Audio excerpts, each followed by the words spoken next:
Step 2 to building your resiliency muscle.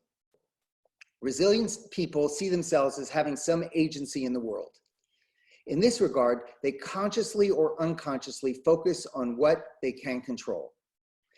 If I have an apple in my hand and I drop it, it falls and hits the ground. Why? It's not a trick question. Think what your answer would be. I have an apple, I drop it, and it falls and hits the ground. Why did the apple fall and hit the ground?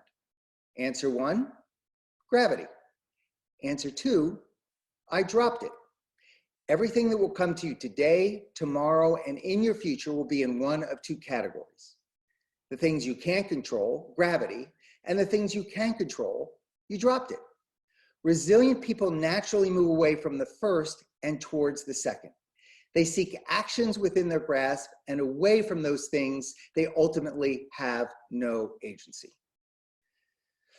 I love a practice of the Inuit peoples of the Arctic, a place I spent much time years ago. If you approached an Inuit elder and complained about something in your life, he or she would listen to you very carefully the first time. If you complained about the same thing, he or she would listen very carefully the second time.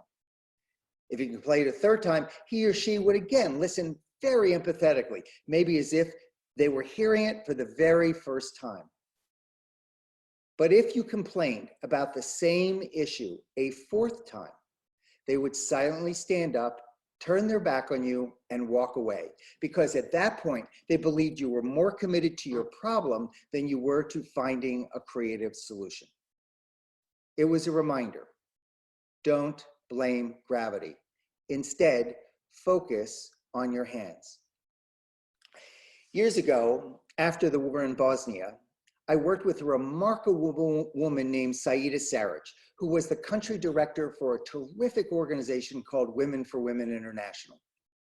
One day, as she was giving me a tour of Sarajevo with powerful commentary like, "Here is where my cousin was shot by a sniper, and here is where a mortar fell and almost killed me," I asked, "Saida, what was the war like for you?"